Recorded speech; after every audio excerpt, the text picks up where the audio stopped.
Adding just one rep can kickstart new gains, and it doesn't even have to be frequent. You see, many beginners get used to adding multiple reps a week, so when they gain some experience, then suddenly notice a drop off in progression, they often become impatient. Since for the last 1 to 2 years, they were experiencing the complete opposite. Rapid, predictable PRs practically every session. Now, they find themselves lifting the same weights for several weeks in a row. Of course, this situation usually leads to program hopping or thinking that a plateau has been reached and that progress could be faster. However, the reality is that most of the time, progress is as fast as it's going to be. Perhaps it can be slightly optimized for 5 to 15% more gains, but assuming most variables are properly executed, from nutrition to basic programming, the central issue is letting your ego get the best of you and deviating from what is currently actually working, even if yielding slower progress than anticipated. If you trust the program and stick with it, you will eventually have a random workout where that so-called plateau is broken and then momentum returns. Changing the stimulus right before reaching the breaking point is a psychological and physiological mistake because progressive overload doesn't need to be forced. It's actually evidence that hypertrophy has already taken place. This means that if you're already skilled at a particular exercise and neural adaptation sees, then the primary way your numbers will increase is by gaining lean muscle tissue. Of course, most strength athletes incorporate periodization and high specificity training methods to enhance coordination and achieve slightly better pound for pound ratios, but this doesn't necessarily contribute towards extra hypertrophy. For the vast majority of lifters, simple double progression is sufficient, assuming they stay patient. And by the way, what I'm saying is even more relevant if your training mostly consists of highly stable, machine-based exercises, since in that case, very few improvements can be attributed to skill or technique. So with these factors in mind, it's important to recognize that slow progress is not truly slow. It's accurate and perfectly normal. In fact, even if we take an extreme approach and add just one rep to give an exercise on a monthly basis, this would still result in significant long-term improvements. This particularly holds true when you're decently strong. What most lifters fail to recognize is that adding plus ones on high absolute loads scales differently in 1-rep max calculators. For example, if you can do 4 or 5 times 5 on a squat variation, that's approximately 450 pounds for a single.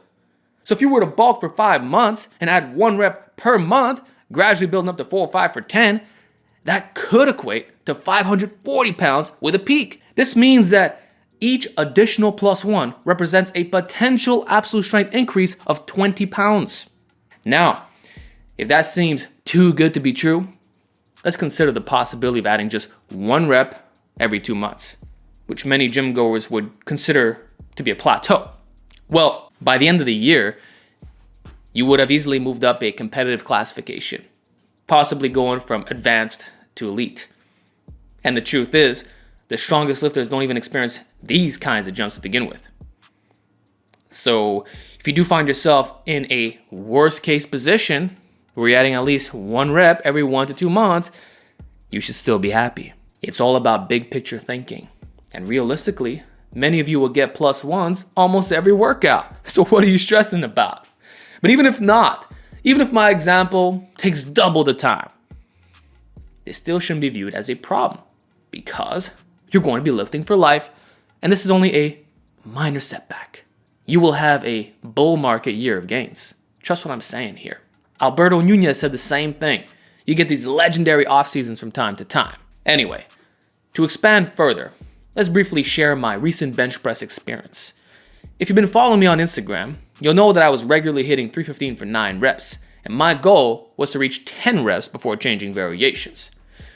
So I repeated this AMRAP set twice a week, and it took me exactly 1 month, or around 8 workouts or so, to add a single repetition. So on a normal day, I get 9 reps, and on a bad day, 8 reps. Always in the same zone, same level of intensity, until one day, I magically added that final rep. Didn't even see it coming. Now, some might think that's terrible progress. But when you plug those numbers into 1-rep max calculators, you'll see that it's a difference between a 405 bench and 420. And let me tell you, those two numbers are drastically different compared to, let's say, going from 185 to 200. Therefore, you shouldn't have a negative mindset just because you feel stalled for a few weeks. Progress is indeed happening, just on a less visible scale. You might notice improvements in bar speed, less grinding during the concentric phase, more controlled negatives, and less bounce out of the hole. Maybe your same rep count is 0.5 RPE less, which still indicates high effort, but is marginally easier. And obviously, you won't go for one more failed rep. So if you record everything and line up your video clips side by side, you'll quickly realize that rep quality has improved despite maintaining the same reps. This is why you can't solely focus on the total numbers in your training log. Always include an auto-regulation note. Movement velocity and execution both matter. And the fact that you can add one big rep means that micro progression was 100% taking place. Not to mention, the stimulus was adequate. So if anything, recovery is what needs prioritization. From there on, progressive overload will naturally happen. So please, don't give up on an exercise too soon, because even in these worst case scenarios, it's not a bad position to be in. In my opinion, real plateaus are long lasting. I'm talking about not seeing any progress for a minimum of 3 months with zero differences. Not one bit.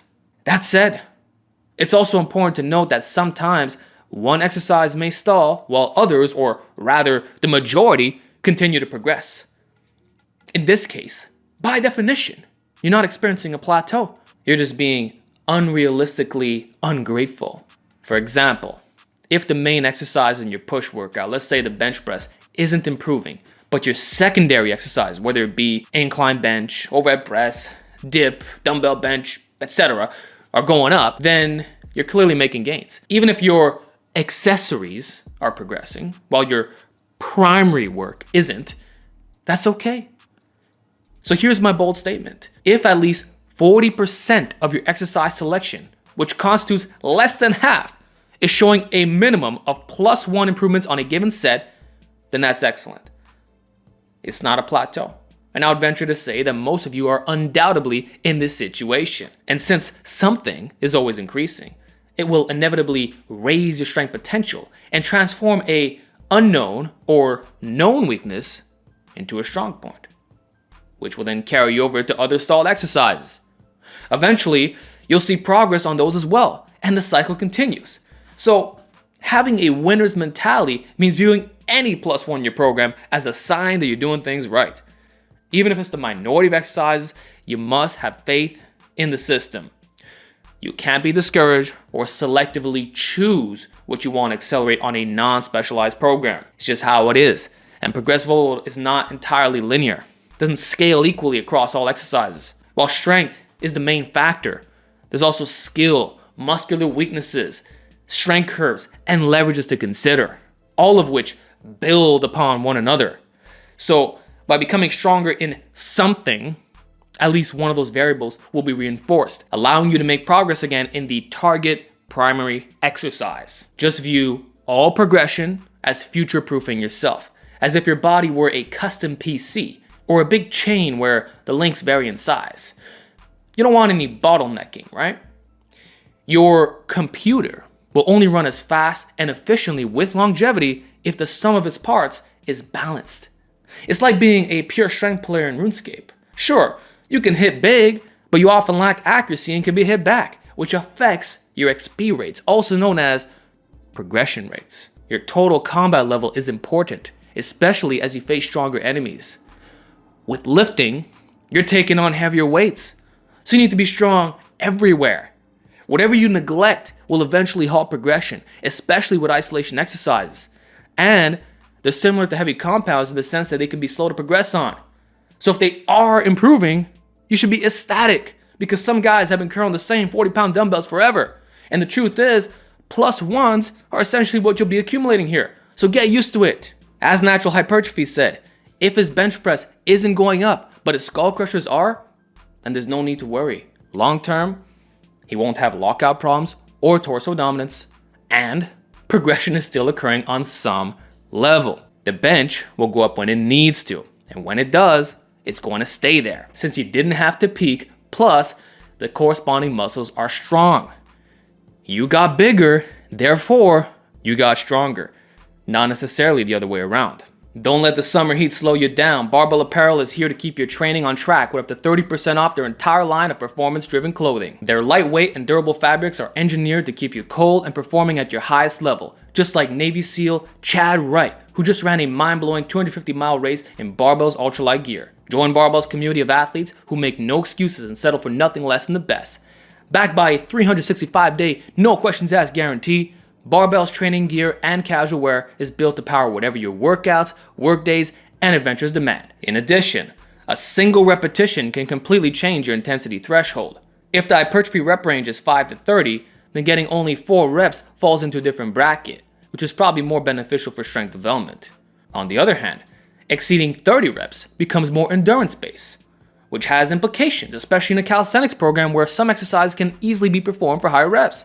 In such cases, it becomes important to modify your leverages to put yourself back into an efficient zone. Likewise, if your goal is pure mass and we know that the last 5 effective reps are most growth promoting, then doing only 4 reps might not provide enough stimulation. Here, you will need to do an additional set or perform back off sets instead of maintaining the same load. However, if you could manage just 1 more rep, then there's no need to change anything. You can continue with basic double progression, not even dynamic, until you reach the 8 to 10 rep range, which can take months. After that, you increase the weight, which will usually be a massive jump.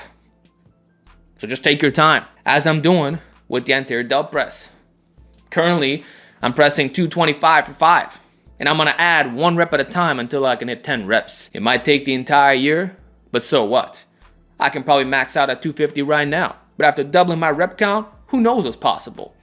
285, 300 may very well be within reach by simply adding 5 reps. Just think about that for a second. If I were to add 1 rep every 3 months, then after a year, that would potentially be a plus 50-pound increase to my 1 rep max, which is almost unheard of in vertical pressing. Most seasoned lifters will gain between 20 and 30 pounds. But if you do the math, that would actually be like adding 3 to 4 reps in a year. So when you look at these radical examples, it becomes exceedingly clear that adding 1 rep is actually a significant achievement, even if it's only once a month, or less than that. We have seen what happens in the real world, where elites are scraping for every single rep. So it's important to realize that these incremental gains add up over time. And some progress is much better than no progress. Besides, what's the alternative? Quitting? Succumbing to bloat maxing when you were so close to overcoming your so-called plateau? Program hopping? Trying some high-risk, high-specificity program that may lead to injury? Jumping on PEDs because you think you hit your fake natural limit? Ego lifting with poor form to artificially boost your numbers? Blaming genetics and falling into a downward spiral of the black pill? All these options are childish coping mechanisms. And that's exactly how losers think. Winners don't stress about slow gains. When they're on the right path, they remain consistent and embrace the whole journey for what it is, through the good and bad. We derive pleasure from every minor PR and remain undisturbed by occasional periods of dullness because beyond the horizon, a tempest of gains is gathering. However, if you seize your efforts, you will miss its impact due to your short-sighted desire for instant gratification. This now mentality doesn't work in the fitness world. And that's why most influencers are insecure juice heads who rely on rented muscles. Don't follow their path and dismiss their misguided beliefs about plateaus. They have little understanding of what slower progress truly entails as they abandon their natural potential before ever experiencing it. That's the truth. When you start getting +1s is when the journey is just beginning, not ending. Makes sense? With that in mind, everything I said leaned towards the extreme edge of slowness. However, the final message was positive, since objectively, when you break down the numbers over time, the outcomes are desirable. So refrain from complaining when it's evident that there are visible +1s in almost every workout. Based on that alone, you're not experiencing a plateau. So remain committed, trust the process, and avoid comparing yourself to others who aren't on your level. The seemingly minor PRs may not appear significant now, but someday they will. And you will realize that what you once perceived as slow progress was actually quite fast in the grand scheme of things. Present stalls always seem substantial until you encounter a larger one, which will be confirmed by your future self. So be disciplined in the present moment and make the most out of your program until you encounter a genuine wall. That's when you can make the necessary adjustments. Don't rush changes when you're still experiencing sporadic periods of growth, because eventually it won't be random anymore, and your programming will need to be damn near flawless. So appreciate this slow progress and consider yourself fortunate, because many gym bros have remained stagnant for years. You're not like them. So avoid adopting their limited mindset or comparing your high standards to their low standards.